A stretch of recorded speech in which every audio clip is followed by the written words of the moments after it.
Welcome to I Said What I Said. I'm Brad Wakai. That's Tyson Gentry. We're back in the saddle talking some college football. Last week Tyson got a little sick. I don't have to worry about it, like I said, here in Arizona. I'm like just very spoiled by the nice weather all the time. Tyson's got to go through the seasons, man. And I'm just looking at the calendar. I'm like, yeah, it's about that time when people get sick. And Tyson texts me, he's like, dude, I'm on my deathbed. I'm like, all right. So we had to take a little break, but we're back now, ready to rock and roll. It was close, dude. I mean, it was I felt like Doc Holliday in Tombstone for a while, like the ending scene. And yeah, I'm happy to be alive, happy to be here. And it was a weird thing. It felt like I was in a fever dream watching some of these college football games. In the NFL, like the early window was a lot of bad ball. We had a lot of bad football this weekend. Yeah, and I guess it's to be expected, Tyson, because we're really jumping now fully into conference play. Like we had a couple games, and that's a lot of what our biggest storylines are going to go into. And we're going to highlight a bunch of the biggest storylines you guys know come out of this. And we're going to talk about the coaching carousel because coaches got fired and we weren't able to address Virginia Tech and UCLA. So we're going to do that here. And of course, we're going to give out our superlatives at the end of the show. But that was sick. That was great. I love that. We need to cut that up, dude. I want that as an audio thing for the show. A little tongue twister for me. My God. That's great. But I'm with you. I mean, I think this was like the final tune-up, and you could really see that, Tyson, for a bunch of these schools, and you're playing some lower competition. You're playing some guys as you get ready for the season. I think we really saw that across the country. We're 25% of the way through this thing, basically. And I think now is an okay time to start stamping some of these teams as not as good as we thought or better than we thought. And you can let go of some of the priors, dude. I mean, conference play will tell us more. But all you South Carolina playoff bettors or you Florida playoff bettors, like, you know what I'm talking about. Yeah, for sure. And we will preview the upcoming major weekend on a different episode that's going to come out this week. Again, we're trying to do more college football content and chop it up into different bits. But we got a lot to discuss here, Tyson. So let's just dive right into the biggest storylines coming out of the weekend. Biggest storylines. And we got to start in Bloomington, man. Indiana destroys Illinois 63-10. The number 19 ranked Hoosiers take the number 9 ranked Illinois Fighting Illini. And here's the thing: you see that it wasn't an upset though, because Indiana was damn near a 7-point favorite in this game in the betting market. So a lot of people thought that they were going to win this game. I don't think anybody thought that they were going to win by 53 points, Tyson. I mean, this was a complete ass kicking. I think Sig did. I think Kurt Signetti winning that game thinking we're going to win this game by 50 points. And he looked the part the whole time. We've been trying to tell you, us little FCS guys down here have been yelling at you all for a long time that, like, hey, Darth Vader's down here too. Think about where Indiana was 2 years ago. Before they made the decision to bring this guy in the door. It was a laughingstock joke, right? And he almost immediately gets this thing turned around. They won 11 games last season, and the schedule is a lot harder this year. I mean, catching Oregon and Penn State is tough, but they're probably going to win double-digit games again. Not once in the history of college football, or the history of the AP poll at least, has a team outside the top 10 beat a top 10 team by 53 points. That is the biggest margin of defeat ever suffered for a team in the top 10 playing a team outside of the top 10. That's insane. It was Indiana. The look on the sidelines when they're up by it's 56-10 at this point. This guy looks like he wants to punch a hole in the chest of the next person that suggests to him that he doesn't go out there and try to score more points. Mendoza looks like he's going to jump to the front of the freaking pack here for this 2026 quarterback class. This was essentially an afterthought with the Klubniks and the Nussmeyers and the Sellers and all the other guys that we thought might come out this year. And now it's like this dude is just dealing. This team is really good, man. And I'm not saying they're going to win the Big Ten, but I think, buckle up because as long as he's here, this is what they're going to do.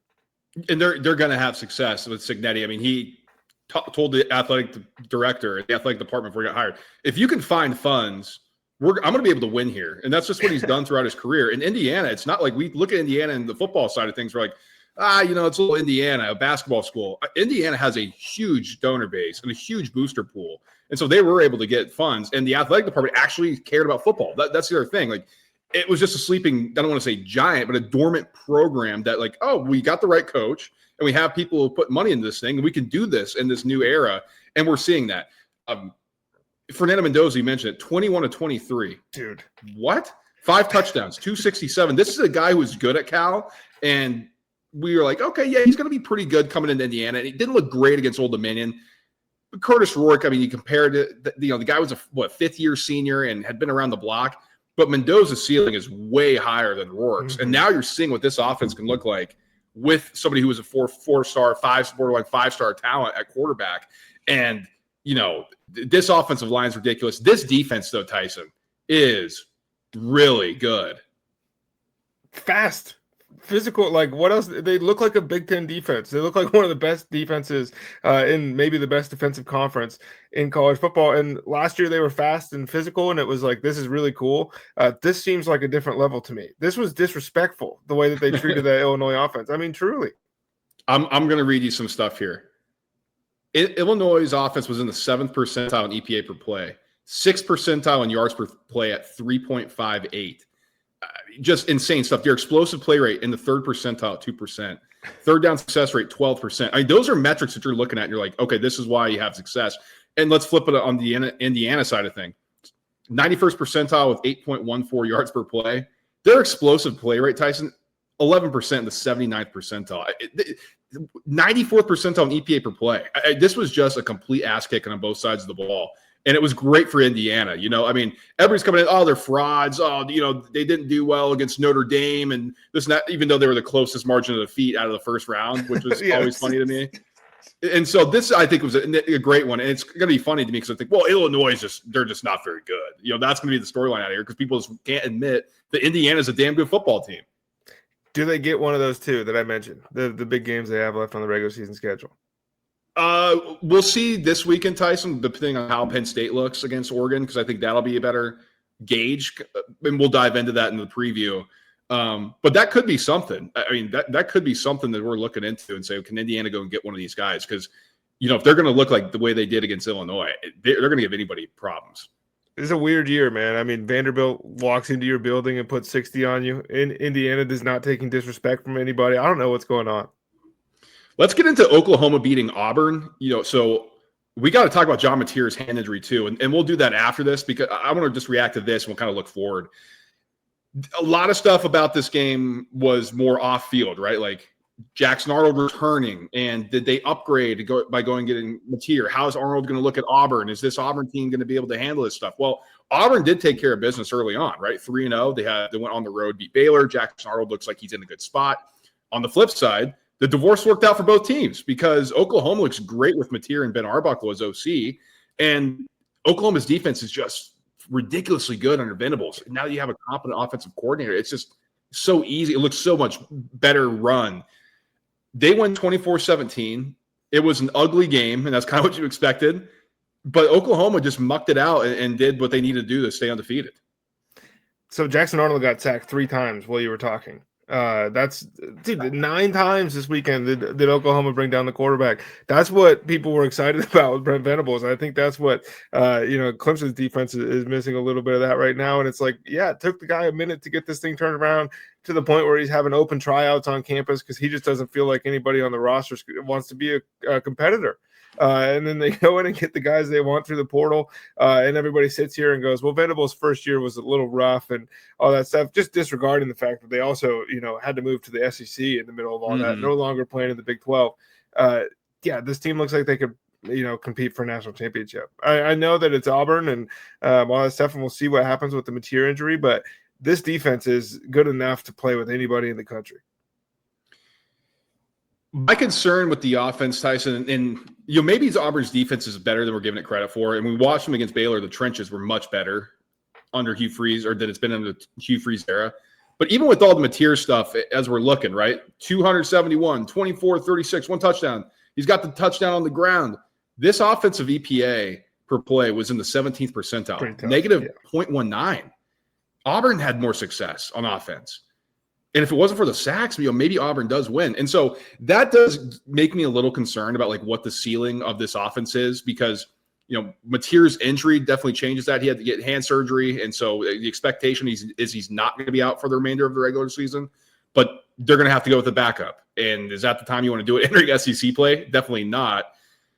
But even with the healthy John Mateer, there were things about this offense that you're like, I don't know, risky throws, the running backs aren't able to get going. And so now you're sitting here without your lead guy, really your do-it-all guy, and there are real question marks about Oklahoma going forward. And on the flip side, you can only get the ball to Cam Coleman 3 times if you're Auburn.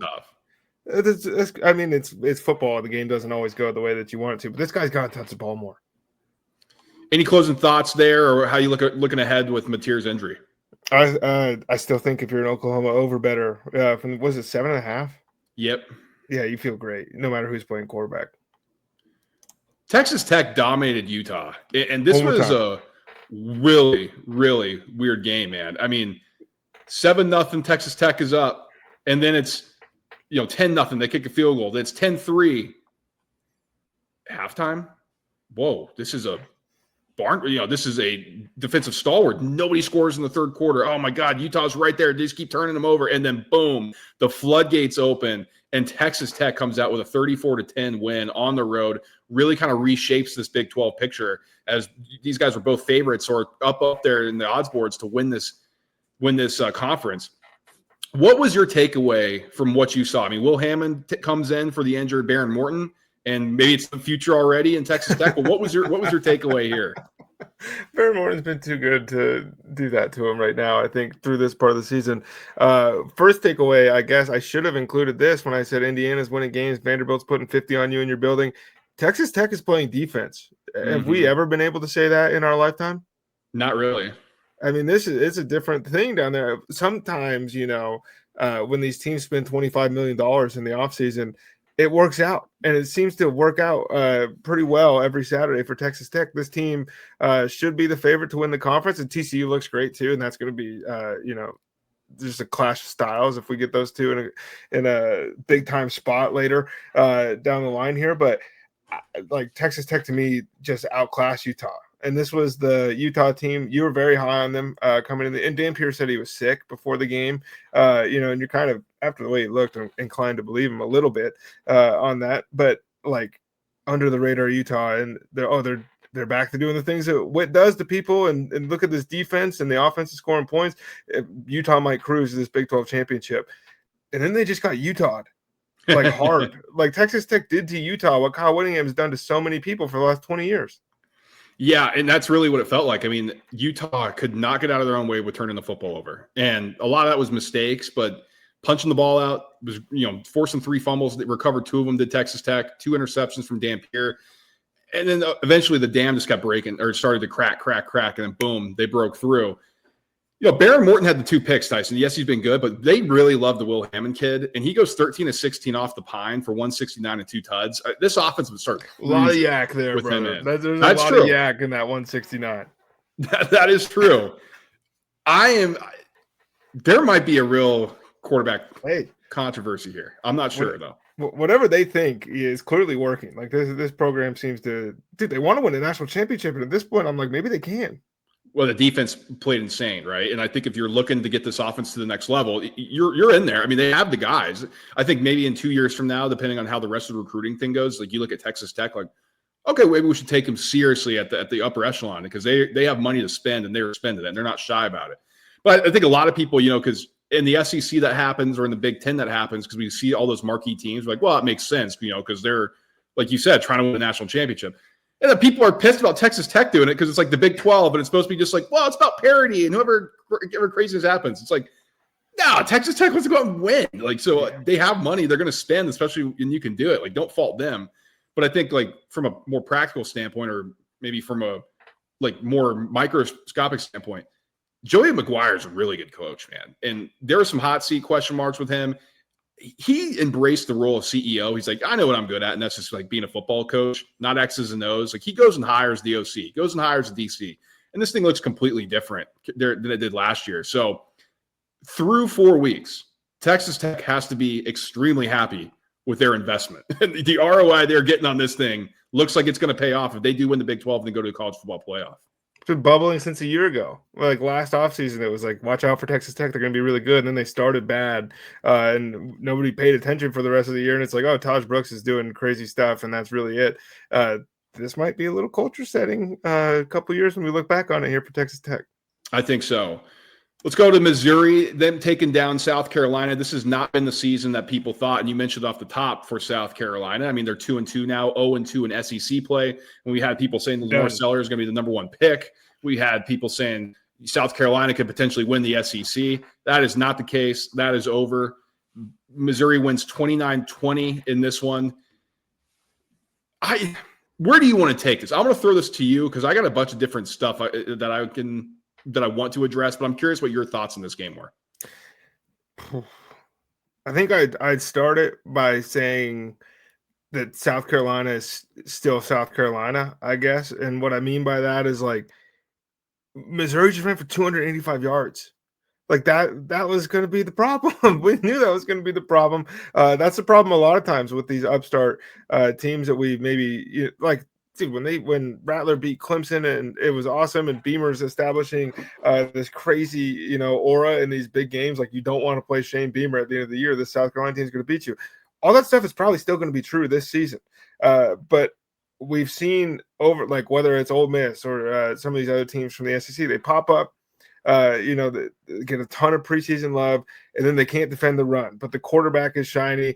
Nick Harbor is the greatest athlete in the history of humans, all this stuff. And like you ignore some of these glaring issues. Yeah, dude, like Missouri, we just went through this with the Missouri Tigers. Like it literally hasn't even been 2 years, like since they beat Ohio State in the bowl game, and then it was like, well, Missouri's going to the playoff. They got Brady Cook and Luther Burden, and this defense is awesome. And then everybody just ran the ball down their throats, and the offense couldn't score points.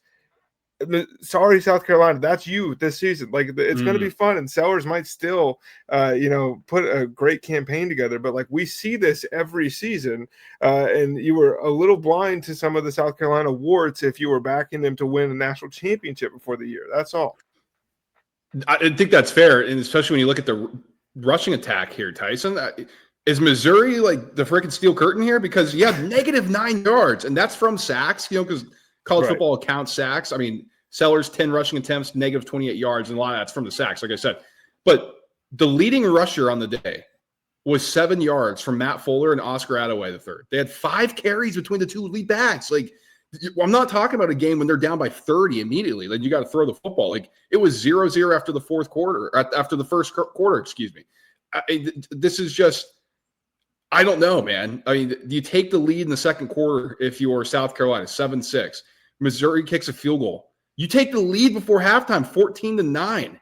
And then Missouri kicks the field goal right before half, 14-12, make it 14-12. You're in the football game. How are you not running the rock? Like, why are you just throwing the ball around? And I guess you have success, but then you turn one-dimensional, and then the sacks come, and then you're not able to do some stuff because you still have a young quarterback. And I know he finished the day with 300 yards and 2 touchdowns, no picks, all that good stuff. But you got to help them out, like this was crazy. And on the flip side, Missouri just dominated the line of scrimmage for the rest of the game. I mean, Ahmad Hardy, 22 carries, 138, a touchdown. Jamal Roberts, 13 carries, 76 yards and a touchdown. Bro Pabula, 9 carries, 72 yards, man. I mean, this rush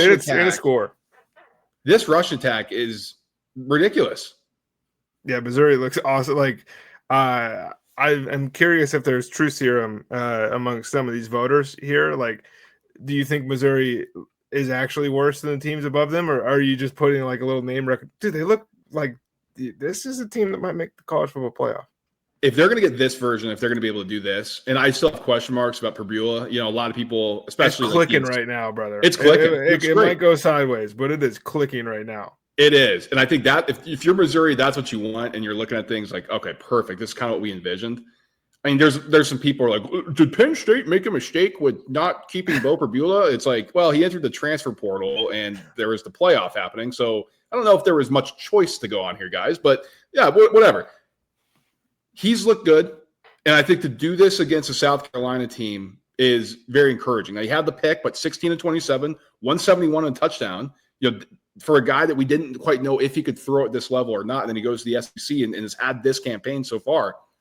It's good. I mean, that is a great first step for Missouri, and we'll see if they can happen and continue for the rest of the SEC schedule. But, Tyson, if this is what we're getting, Missouri is dangerous.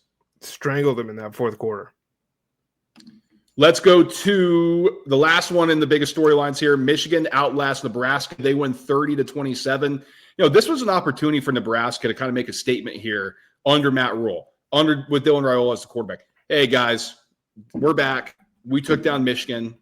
We take down the number 21 a ranked team now on our home field, and they just couldn't do it. And it felt like they were just playing catch up. Like Michigan would score. It's like, all right, Nebraska's back. And then they would let Michigan score. And that's just got to be a frustrating thing, man. Like they're on the back foot for the entire game. They're down 10-0 after the first quarter, and then you just got to claw your way back, and they could never overcome what Michigan was throwing at them.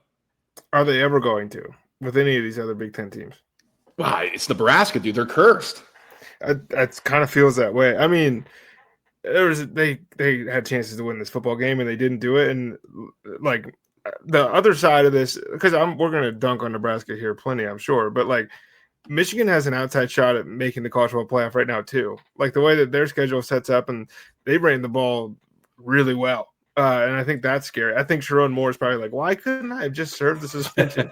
Like, come on. But Bryce Underwood wasn't great throwing the ball. He had a huge touchdown run. That was pretty cool. That offensive line, though, just mauled Nebraska. And, like, that's been a problem here, too. A year ago, upstart Illinois, they're winning games. They're ranked. And it's like Nebraska takes them to the brink, and they were going to win the game in overtime. And then that offensive line just got dominated.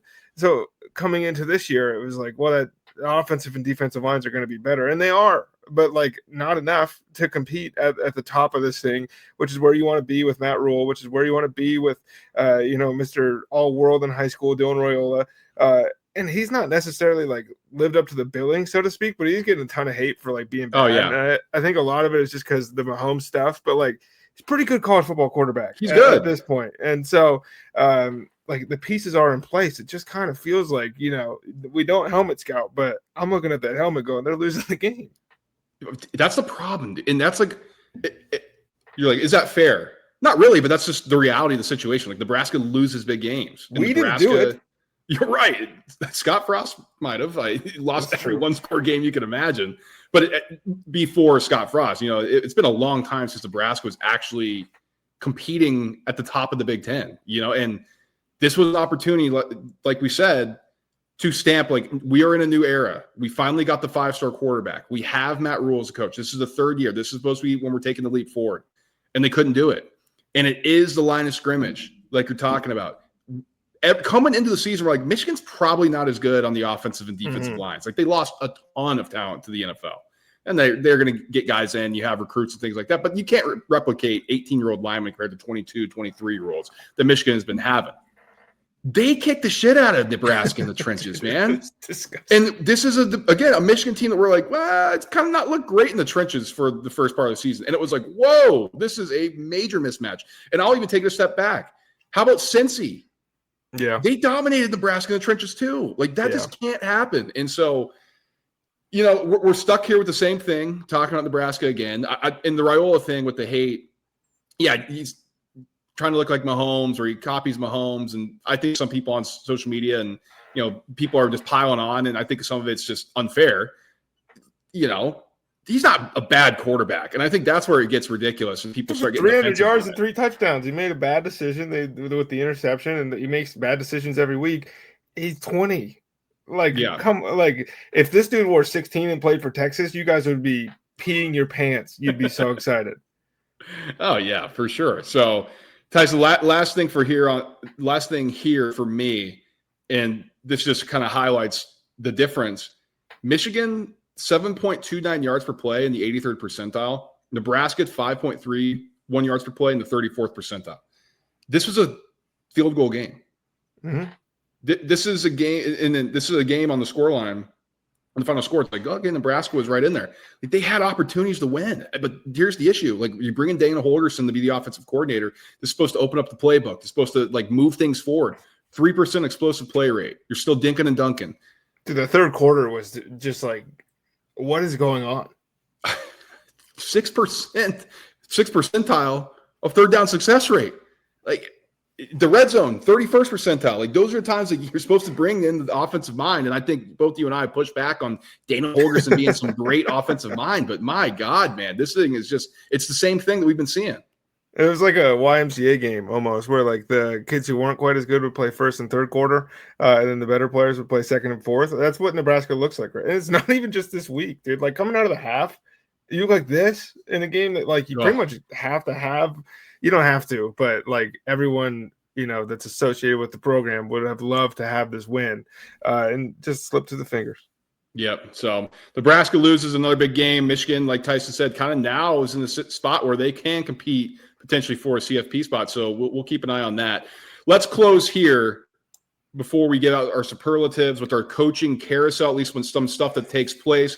And we're going to lead, obviously, with Oklahoma State firing Mike Gundy in a bombshell kind of thing today, where it wasn't a surprise based on the results we've got in the past. Bombshell, like the C4 that Ron had in Parks and Rec, or the Claymore that he had that was just like balloons out of that.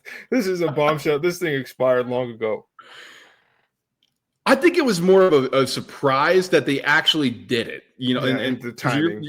This guy's a legend at Oklahoma State. This guy turned Oklahoma State football into what it is. He was the quarterback there. What is it? 18 straight bowl games that he went to. It didn't have a losing season until last year. Like Oklahoma State was competing for Big 12 championships against Texas, Oklahoma, like big time programs, and they were beating them. They were better than them at one period, and we've gotten to the point though where it was time to fire Mike Gundy. Like it just was like the marriage wasn't right anymore. He would not embrace the new era of college football. He would not do what it took to go out and recruit the big time talents anymore. He could not develop quarterbacks. He couldn't even get the good quarterbacks in the room anymore. And that was an issue. And you saw it with Oklahoma State the past couple of years. It was like, oh, they're just not good. And not even at the Big 12 level. I mean, they just lost to Tulsa. That just can't happen, man. And so he's done. He's out.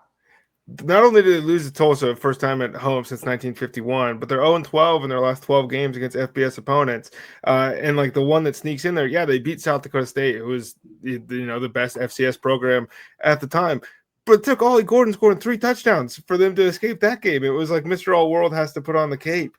So this thing was cooked, and he did it to himself in 2021. Just kind of dug that hole. And to his credit, unlike a guy like Dabo Swinney, who is still kind of anti all of this stuff, Gundy did try to crawl out of the hole. It was just too little too late for Oklahoma State. But they used to win 10 games a year. There's going to be an entire generation of people now who don't grow up with Mike Gundy on their TV every Saturday, Brad. That's a problem. I mean, this dude is like – Mike Gundy is college football.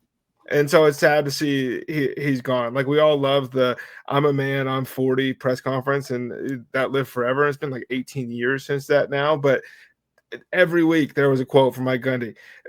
Just last offseason, he's talking about putting QR codes on the helmets to help with NIL stuff. Like this is a guy that I think I don't know if people are aware how much college football is going to miss somebody like this. Like when Les Miles goes or Mike Leach passes away and Mike Gundy goes, like we're losing little pieces of this thing, and it's becoming so corporate and commercial and all of that stuff and cleaned up and tidy. And this was a dude who's just like packing a lip and going to spit it on the ground on camera. I don't care. Like that part of the game is going to go away, and that sucks. I think Big Noon or Game Day. Somebody got to grab him. Somebody's got he's made for TV. And so we'll see what happens. Urban's like but he sucks on TV. Like he's just not good on TV. Gundy would be insane. And, McAfee's taken over kind of like the riled up, stuff over at Game Day. I mean, him and Gundy together, it's probably too much if you add Saban in there. But Gundy on freaking Big Noon, dude, like that show might actually get some pop. So whatever Stoops is doing, Gundy needs to do too, and there needs to be a camera on that at all times. That'd be sick. Offensive coordinator Doug Meacham going to take over as the interim here. $15 million buyout will be owed to Mike Gundy, who's 58 years old. And so new era for Oklahoma State. Now, Tyson, I put down my top 3 candidates that I have for Oklahoma State. Now, number 1 for me, I think that this is the first hire first call they should make, and I think this should be the number 1 hire. G.J. Kinney from Texas State. Okay. Young guy. I think he's going to embrace this new era. He's at Texas State, and yes, they're done a good job down there at the G5 level. But I think if you're Oklahoma State, you just need some new lifeblood, some new blood, some new life, and just like a different way of looking at things. I think Kenny's a really good head coach. I think coming to the Big 12 level where there is some parity, and I think you get a little nervous with Texas Tech and the money they're throwing around. But with the ability to at least compete for a Big 12 title on any given basis, GJ Kenny, I think, would do well here. So that's my number one. Number two, Jeff Traylor, UTSA. I think he's a great coach too. Hasn't been as good without, the fifth-year wonder, eighth-year wonder in Frank Harris at the quarterback. But I still think Jeff Traylor is an awesome coach. He has ties to the area, obviously, coaching in Texas. And so that's what you want. Can you coach and recruit in the backyard there and down there and where there's a ton of high-level recruits that you need to get if you're going to get Oklahoma State to the next level. So Jeff Traylor is my number two. And then Colin Klein, coordinator, Texas A&M, kind of similar thing here. Again, another offensive mind. Oklahoma State was always at their best when they were doing crazy offensive stuff. And so I think they need to lean into that type of ethos again. And Colin Klein could be like the next wave of like the young coordinator and kind of what Gundy was when he was younger and really power this thing to the next point. I mean, I think all those are great. I don't think you need a list. It's going to be Zach Robinson. Ooh. That's what I think. I mean, like, do you think he's going to take the job though? Yeah. Okay. College football money is stupid versus like, just getting out of Sean McVay's shadow, so to speak. Like maybe that's something that appeals to him. So that's all, hearsay. And I'm not going to speculate on a ton of that stuff, but like, it's the same trajectory, dude. Like, he played quarterback there. He's seventh round draft pick, all this stuff, blah, blah, blah, blah, blah. It worked last time. We hired the guy that played quarterback here, and he won 100 more games than everybody else. They've not had to do a head coaching search in a long time. So if they want to take a swing, that's something I could see. But I also batten down the hatches, I think, if you're an Oklahoma State fan, because not everybody gets to go out on top like Nick Saban or like some of these other dudes. Barry Odom, like that's another guy. He just got to Purdue, but like he's been linked to Oklahoma jobs forever. You know what I mean? So like there's going to be a lot. They're probably going to screw it up. That's the reality of these coaching searches. I'm not going to say the grass isn't always greener because, again, they're 0-12 against the last 12 FBS teams, but it's hard to get it right, man. Yeah, I mean, Zach Robinson, he was going to be on there. I just don't know if he leaves the Atlanta Falcons. That's a pretty good situation there. I don't know. Maybe he does. Maybe you're right. He wants to take over his alma mater. Start your own coaching tree. It's no longer this is just another McVay guy in the NFL. Now there's a bunch of little Zach Robinsons running around college football, scoring 70 points in the American. It's always appealing. Like if somebody offered me to be the offense coordinator at Penn State, like, are you kidding me? I could go back in a heartbeat. And so maybe that's how he thinks. I don't know. I mean, it's different. I think we might have different perspectives than somebody actively coaching in the NFL. That's true.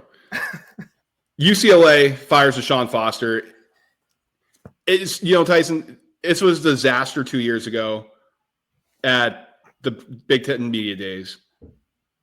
It was a disaster early on last year. And but then they figured it out. It was fun. Then they figured it out. And it was like, okay, well, that's something to build on. And then you go out and get Joey Aguilar. Mm-hmm. But then there's pressure to get Nico, maybe, Southern California kid, and you go and get it. And then Joey Aguilar leaves. It looks like Tennessee got the better end of the deal. And this thing is a complete mess this season where UCLA looks lifeless. They look, just not buttoned up at all. And they make the decision, UCLA does, to fire DeShaun Foster. And I don't think anybody was surprised based on what we saw. He just didn't look like he was ready for the job at all. No, it sucks because it was like, finally somebody's bringing some juice and some swagger into this program. It's been a long time, it felt like, for UCLA, and they've been chasing it. And then it was just like, it was like the worst roller coaster of all time. Because even when they were good last year, it was like, oh, hey, they don't look abysmal. They won a couple games. The defense is good. This is the only way they're going to win a game this season is maybe some new coach juice. So from that perspective, sure, this is an impossible job right now. Oh, it's impossible. I'll get in. I got three candidates, Tyson, but just kind of put a wrap on this thing. It's been out for a while, but Tim Skipper, who was the interim at Fresno State, he takes over. He's the interim here. So interesting. I mean, we'll see what can happen. I'm not quite sure if that does anything, but UCLA also partnered with defensive coordinator Keika Malloy. I'm not sure if I'm pronouncing that right, but so Kevin Coyle is going to be in for the defensive staff now that Tim Skipper brought in. So that's something to note. Here's my three guys. If you're UCLA, I just starred this. This is like, if we're thinking big, if we're going for it, John Gruden's the name that you got to be thinking about, right? Now, I don't think it's a good fit because I think the number one guy that you should be going after if you're UCLA is Pat Fitzgerald. Yeah. This is somebody who coached and was successful at Northwestern. You have the same academic restraints. Is it allowed? Similar. I think he just got the whole hazing thing was found not to be true or whatever. Like he was involved in that. Is it allowed by the NCAA? Is it allowed by UCLA within that building to like take the hit? I don't know. They don't have enough. I mean, maybe they do, but like the PR they've got built up right now in that football department is not great. It's not great. Like, but it's college football, dude. You got to do some stuff to do. Won a bunch.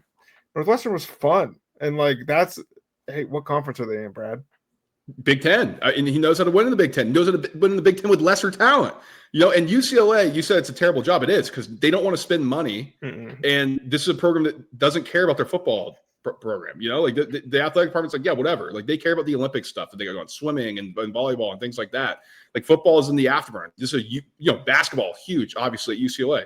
So yeah, it's terrible. They're not putting money into this thing. So who can succeed in that? Fitzgerald, who's done it at Northwestern, it's like a similar thing. So I think that's the number one hire that they should go after and do everything they can because he's going to find success. They're going to find ways to win. And that was my number one. Number two, Spencer Danielson, Boise State. I actually think Boise State's a better job than UCLA, to be completely honest with you. But if you're big game hunting, if you're UCLA, Danielson would be incredible here. I mean, unbelievable at Boise State. Now, can he win without a talent disparity? Because he has the better talent at Boise State. That's something you maybe question, but I think he's a winner, natural-born leader, somebody to be a great representative of this program. And then third, Tony White, defensive coordinator currently at Florida State. This is a UCLA guy. Yeah. Now, you missed on Sean Foster, who was a UCLA guy, but Tony White seems more ready for a job right now. Somebody who's going to put his heart and soul into the program. Nebraska defense last year compared to this year, night and day with him not there. Florida State's defense last year compared to this year with Tony White there, night and day. So this is a guy who can lead. Tons of people are talking very highly of Tony White. So I think, if you're going to go that route, Tony White would be a great option. But Fitzgerald's my number one guy. I think the reality for UCLA is that the three guys you just named are going to probably outside of Fitzgerald, we don't know, what the conversations are like within some of these AD president, closed doors. But the last two, dude, they're going to get way bigger job offers than UCLA. Like Tony White is a star, and like Boise State's one of the gotta be 50 best jobs in the country. Yeah, I mean it's. Maybe, the other thing, like if you point to UCLA, it's like, well, you get a Big Ten rev, but it's like, are you putting that back in the football? Because of the pool. Yeah. So I don't know. I mean, Boise State's it's because they care about football and they win. And now with the G5, like if you're the best G5 team like they were last year, you're in the CFP. So you don't have to be like, well, man, maybe we've got to go to Pac-12. Like, just saying, they got another running back that rips off 170 yards, couple touchdowns, 75-yard receiving touchdown as well. Like, this dude's turning and burning these guys out. He might just want to chill. Last one here. Virginia Tech fires Brent Pry. Man, it just didn't work. It just did not work here. Virginia Tech's tough. Yeah, I mean, I was glad that Brent Pry was no longer the defensive coordinator at Penn State. I'll tell you that much. So I wanted to work here. But, I do think that he is a good defensive coordinator. I thought there were shortcomings, and it was driving me nuts in the soft zones he would sit in. I'm like, dude, come on, like adjust. But clearly was able to build pressure, to create pressure for opposing quarterbacks. It just could never get going here for Virginia Tech. So they ultimately decided to move on.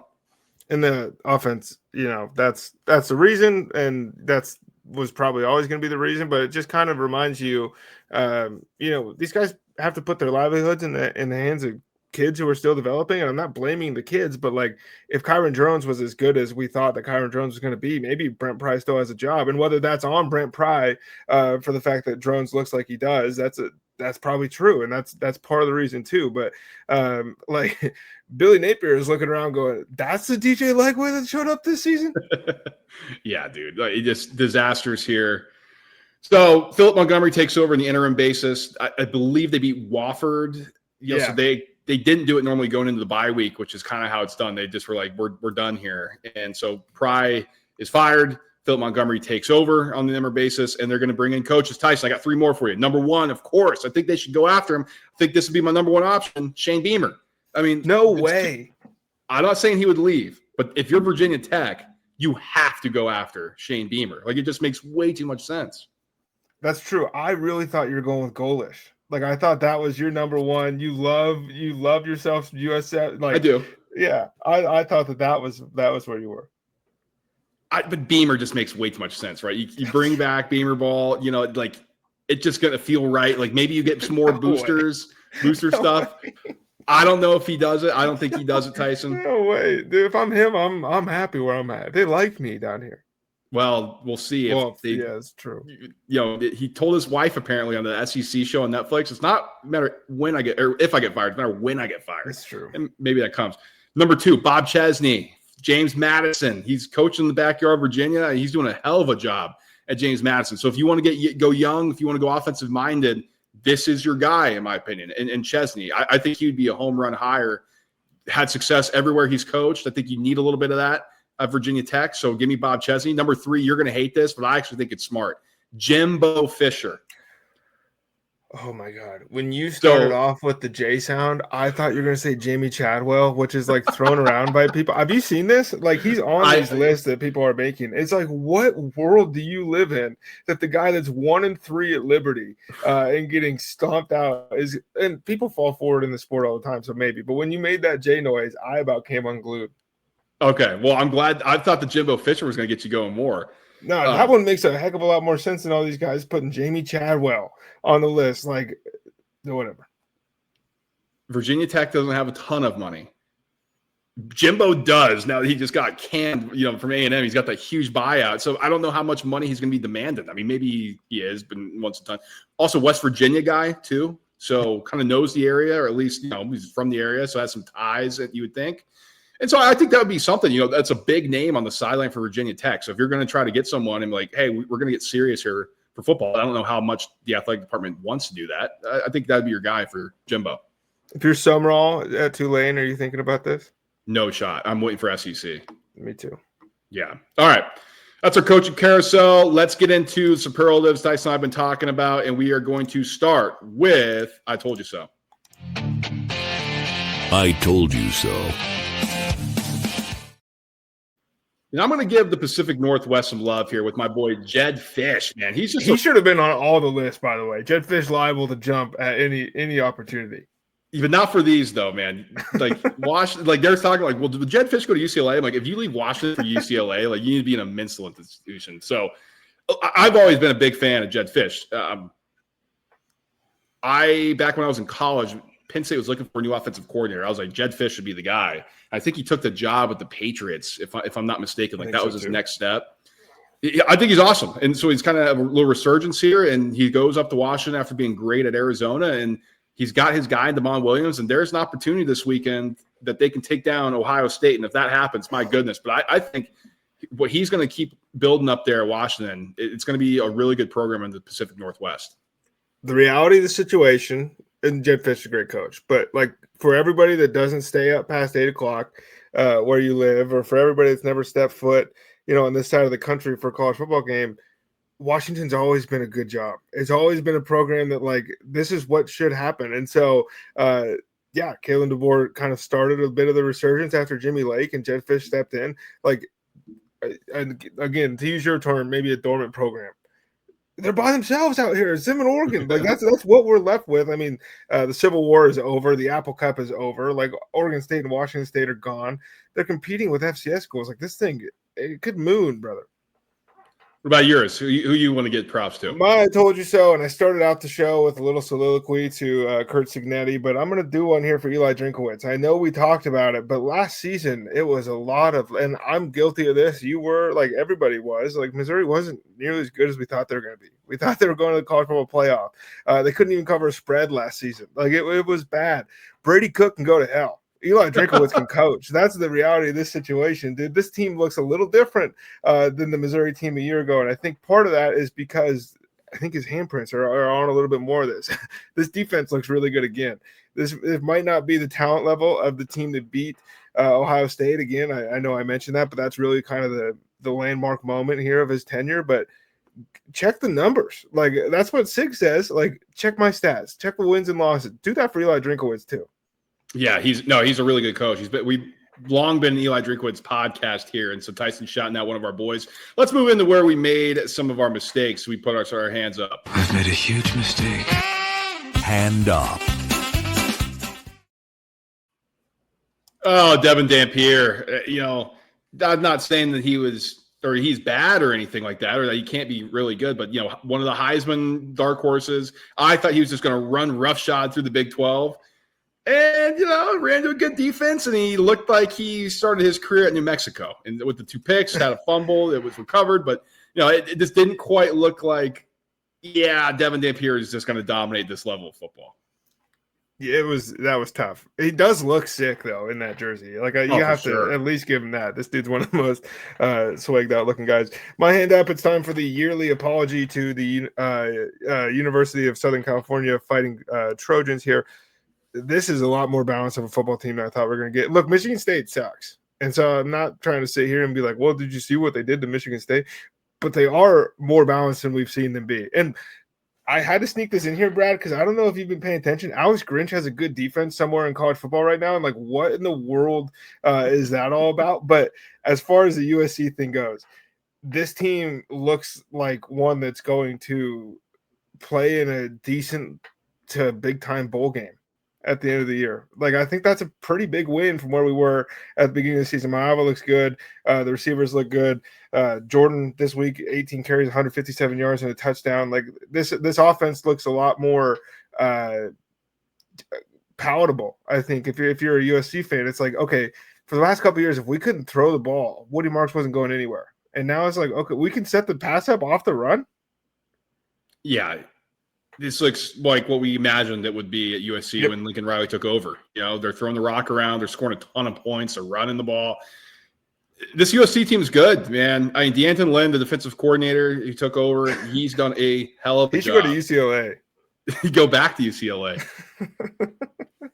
Jade Maava, the fact that he's not turning the ball over, at least like having a ton of turnover where he plays, is a huge step up from what he was doing at UNLV. And I think that's a ton of credit to Lincoln Riley. And so, I'm with you. USC, man, it looks good. They may even play themselves into the 4th best team. They're going to have an opportunity to eliminate Notre Dame from the college football playoff. If that happens, that's going to be a big game of both those teams. If Notre Dame wins out and then USC continues to remain undefeated. So that's something to keep our eye on. Tyson, let's keep cruising here in our superlatives. We got to give out our donkey of the day. Donkey! Donkey of the day. And mine is Texas's social media manager. I mean, so Arch Manning runs over the UTEP kid, and it's whatever, like he's standing over him and he's celebrating in his face. That happens. This is football. It's emotional. But then Texas's social media manager like puts it out online. It's like, yeah, we told you, like, Archer's got that dog in him or something. We're like, yeah, probably didn't need to, bring in more attention to that. And then they doubled down on it and did like another thing with that. I was like, yeah, Arch. It's like, guys, come on, read the room. This kid's been awful all season, and that's what you're highlighting is the fact that he's taunting a player from what was it? No, Sam Houston, not even UTEP, because they didn't play well at UTEP. Yeah. It's Sam Houston of all schools. It's like, guys, read the room here. And that was far less of like a Arch Manning trucking the guy or it moves on him, or it was more just like physical inertia brought that guy to the ground with the way that they kind of twirled around in the end zone. Arch said his mom was mad at him, and I think she probably should have been. She should be more upset with the Texas social media team. Also, who cares? Like, can we stop with nonstop posting of all the stuff that this kid has to do? I'm sure it's exhausting for him. If you've been sitting at home, like, how did you guys just get through 50 minutes of a podcast and not talk about how much Clemson sucks? Well, it's here because the donkey of the day, again, Brad, the defending champ every week for me is Mr. Dabo Swinney. This is horrible. This is worse than any of us could have imagined, and I'm not necessarily cheering for it, but, like, read the room, brother. Hey, listen, if Clemson's tired of winning, they can send me on my way, but I'm going to go somewhere else and coach. I ain't going to the beach. I'm 55. I got a long way to go. You're going to have to deal with me for a while. Send him on his way to play Fran Brown at home, to get bodied by Syracuse team. Like, this is at a certain point, man, like, you got to start thinking about it. If you're the Clemson Tigers, like, if this thing goes worse than this, you might have to pull the plug. I can't believe we're sitting here with this Clemson team. We're talking, people are this is to win a national championship. This is insane. It's not just college football people. Because if you go through every mock draft that's done by NFL scouts, or you listen to these guys talk or read interview clips or whatever, guys on the line of scrimmage, Cade Klubnik was supposed to be awesome. Antonio Williams has been hurt, but like Avion Terrell in the secondary, there's like 5 guys that are mocked in the first round from this team. How many does Syracuse have? What is Syracuse's mentality with NIL? Somebody offered you $2 million. You better go take that. I'm just going to go backfill and pay for a wide receiver that shows up and has 100 yards against Clemson. It is night and day difference. And I think that's where we're at with this program, is that you're being passed by programs that have absolutely no business being in the same conversation as you. This in 2017, this game would have been 63-6. It's insane that we're at this point for Clemson. And it's not like this is like we're looking at this Clemson team. It's like, well, they're rebuilding. They're supposed to win the conference. Like, they're the biggest favorite, I think, to win out of the Power 4 school. Like, unbelievable. We're seeing they're 1-3 now. That was what he's talking about. Fire me. I mean, again, like you mentioned, like the buyout's too big right now. Like they're not going to do that. But my God, man, how much longer can you take this? Dabo Swinney was already hesitant to use the transfer portal, already hesitant to use NIL, and now it's like, well, we're winning and things like this. You're not winning anymore. I mean, you're set up to win with this current team, and you can't do it. You lost 3 times. What are we talking about here? I don't have the exact quote in front of me, but today he said, we're not going to make the playoff, but we can still have a really good season, a season where we can win a bunch of games. You can still win the ACC. Like, that's where the head is at of this entire program, is that's not even on the mind of the most positive, optimistic head coach in the 21st century. This guy is even like, okay, we can't make the playoff. Why? You got the best players, Dabo. This is your fault. I mean, they don't look ready to go either. That's the biggest part, dude. They come out. Angeli Tyson was out like the mid-third quarter, like the backup quarterback for Syracuse. Like, you still can't win that game with that defense. Like, oh man, it was shocking. So here's what I'm gonna say. This is the last time we're talking about Clemson this year, unless they fire Dabo, which I don't think they will. I mean, unless something absurd happens, unless there's like a serious injury or something. It's it. It's over. They're not relevant this season. That's it. We're done with them. Dabo has reached CJ Stroud territory. Let's move in the last superlative here, Tyson. It is our upset of the week. Upset of the week. Yeah, we got Texas Tech, Utah, and that was really it. Some people, if you look at the AP poll, might say Indiana upset Illinois, but we knew that was not an upset because we are gamblers here. This is the big one. Maryland embarrasses Wisconsin, and we got fire Luke Fickell chance bouncing off the stadium at Camp Randall. I mean, holy smokes. After Mike Locksley entered this season on the hot seat, he's going to have a freshman quarterback save his job, too, because Malik Washington is awesome. Somebody that I wanted to go to Penn State. Penn State was diddling around, not but friggin' getting them in. I don't know what was going on with that. Then he's like, I'm going to stay home. So now they got themselves a guy with Malik Washington. But this was bad, Tyson. I mean, Wisconsin is awful. Is it over? Yes. Luke Fickell, I think, is going to be fired. It has to be. Like, this is close your ears, Nebraska fans, but like that, you're running, and they were never Nebraska historically, but you're running the risk of like, all right, this is a 5-6 win team every season. And that's just what Wisconsin seems to have turned into. And you can say that's a hot take or bold, but like, which kids are going to choose to go to Wisconsin right now?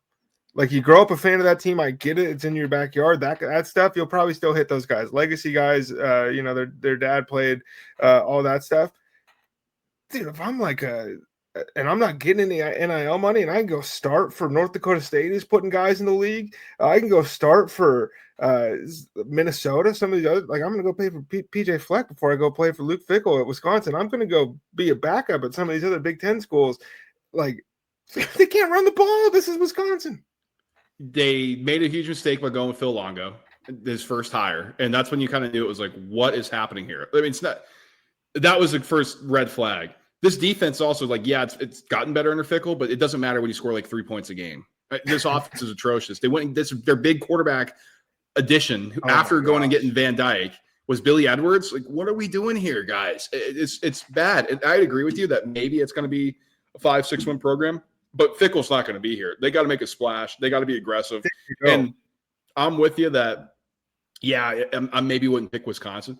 Sick party school. if you're going to have NIL, if they're going to embrace it, like you're going to get kids to go up there. Like they just got to get past what it was at old Wisconsin. Like, we're going to run the rock and we're going to be physical. We're going to be tough. It's like, okay, we're going to have to like actually bring in a guy who can coach, who can spread the love a little bit, or else, like you said, we are going to be obsolete in the new Big Ten. Which one of these kids on offense is going to the league? I don't know. Kahana or whatever is wide receiver. Like that's the 4 guys threw passes for them in this game. Scored 10 points. Couldn't run the ball. This is Wisconsin. This is it's bad. It's DEFCON 5. And they're 2-2, and we're acting like the sky's falling. There's plenty of programs that would trade places with them, but this was a put up or shut up, dude. It's awful quiet. It was not good. All right, we've gone long on this one. Normally these will be a little bit shorter, but you get 3 coaches fired that we had to discuss, and one of them was Gundy. We're going to have to react to that. And so that's the situation here, guys. Like, subscribe, and share the show on the way out. If you're watching on YouTube, smash the like button. Smash subscribe if you're listening in podcast form. And if you're listening on YouTube, don't miss a single thing we do. Share it with a friend. Share it with an enemy. All that good stuff. We are still not done with college football. This is why we're breaking it up, because we want to give long-form conversations, because we had to break down the games. It's like 2 hours long. So we're going to break down the game coming out. That'll be up in your feed on Thursday whenever you're listening to this episode. And so go check that out. We got a huge weekend of college football, so make sure you don't miss a single thing on that front. And we also break down the NFL. And so we got a ton of content for you here in football season. So we'll talk to you guys when we talk to you. Till then, peace.